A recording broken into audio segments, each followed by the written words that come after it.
Astrology isn't just about signs and symbols. It's a tool for navigating real life. Hello, and welcome to Astrology with Elisa. I'm your host, Elisa Dixon, and I'm so glad you're here. Let's dive in. It is Scorpio season, you guys, and I'm seeing signs of it everywhere. Through the Halloween decorations I pass driving through my neighborhood. Ghosts hanging from trees, skeletons rising up out of people's lawns, spiders decorating windows and doors. Death is in the air.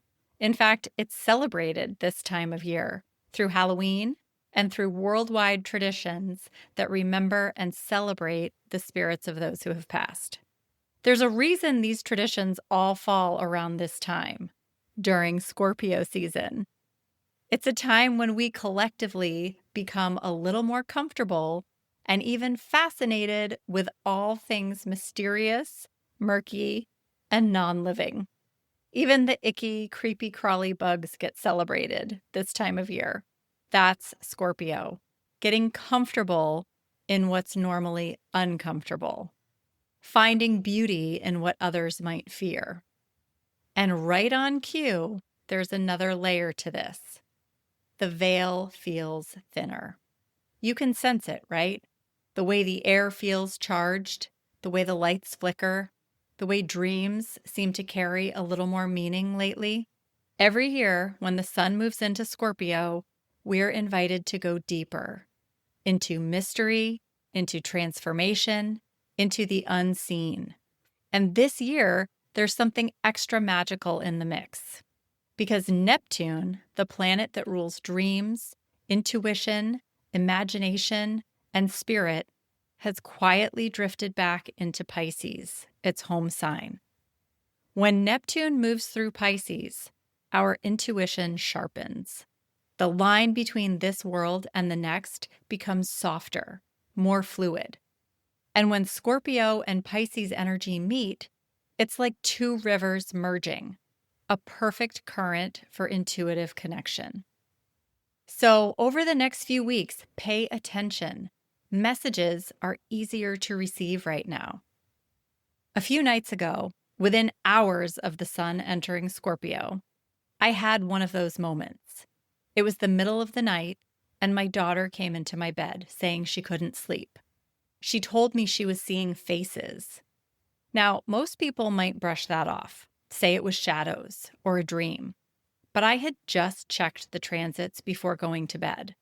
Mars and Mercury were already in Scorpio, where they've been for a while. The moon was there too. And now the sun had joined them. 4 planets, all in Scorpio. The energy was thick. The veil was open. So when she said she was seeing faces, I wasn't surprised. And I believed her, because that's Scorpio, the part of the zodiac that peers beneath the surface, that sees what others don't.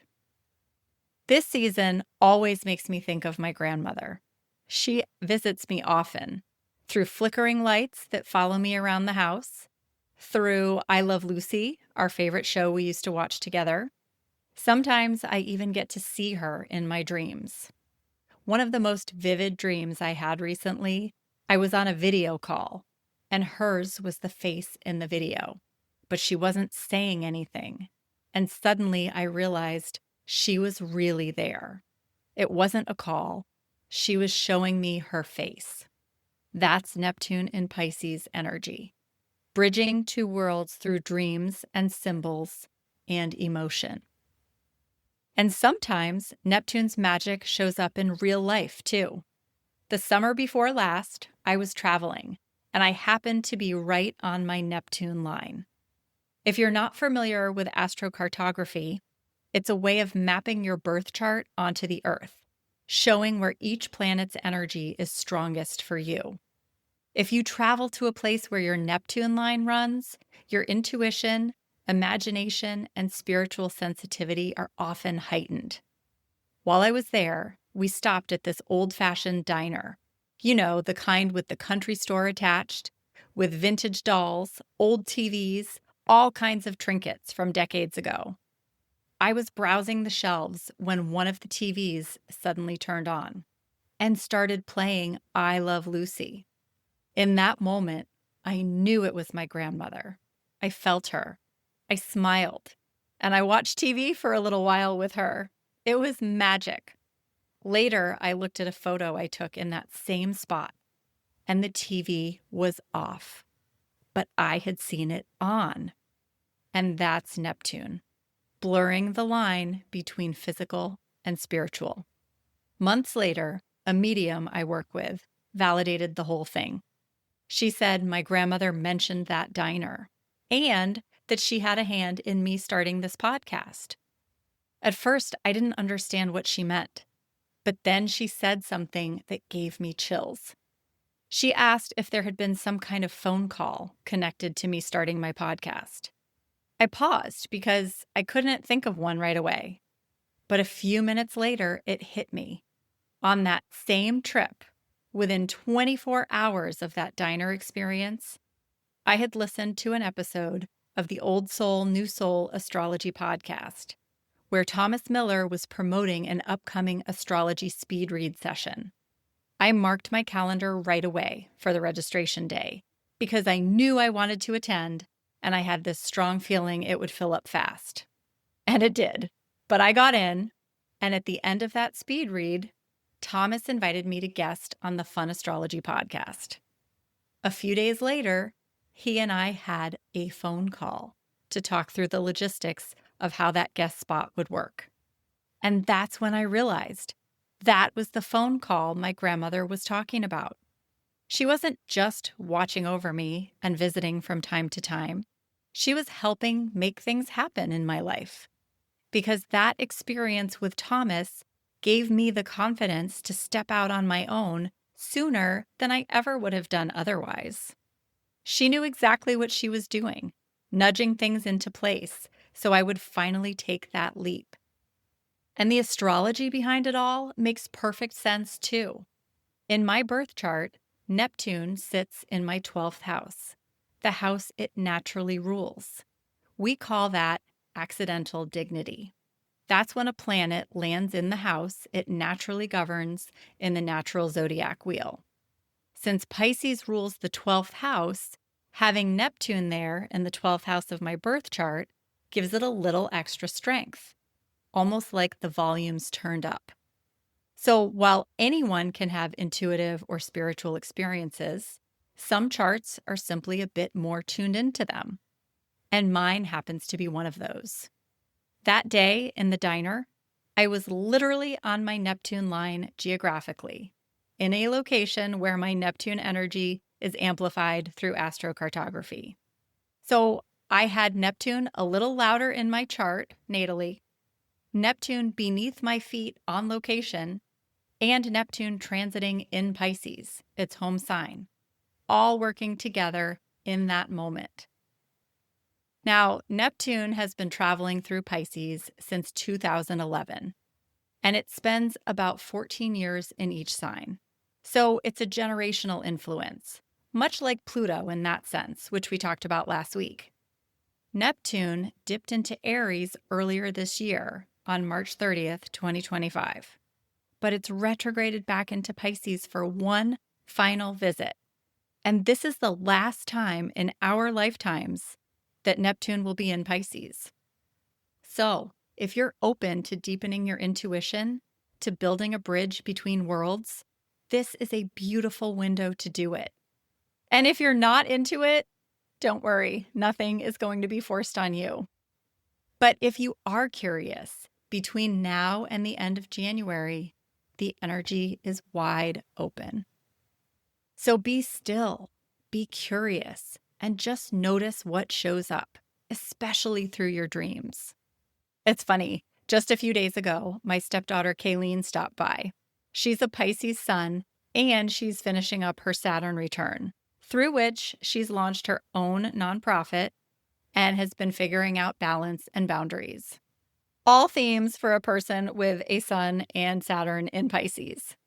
She told me she'd been overdoing things at work to the point that she was getting sick. So I asked, "Are you at least getting enough sleep?" She laughed and said absolutely without missing a beat. I realized what a stupid question that was. Of course she was sleeping enough. She's a Pisces. They need that dream world.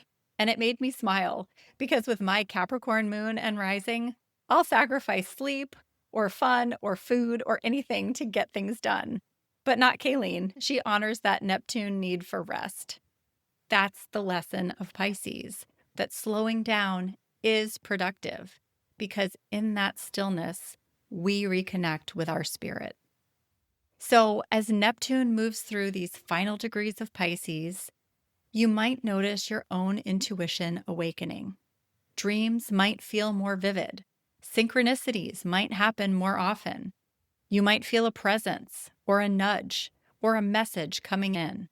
If that excites you, this is a beautiful time to tune in, meditate, journal, ask for signs, and notice what comes through.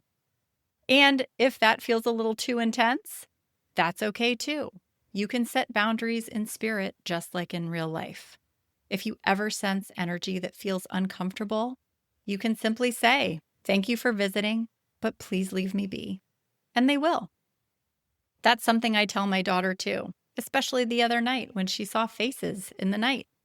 Kids are deeply intuitive, especially with strong Moon-Neptune connections or Mercury-Pluto placements, because they haven't learned yet to shut down those subtle senses that we often shut down in adulthood.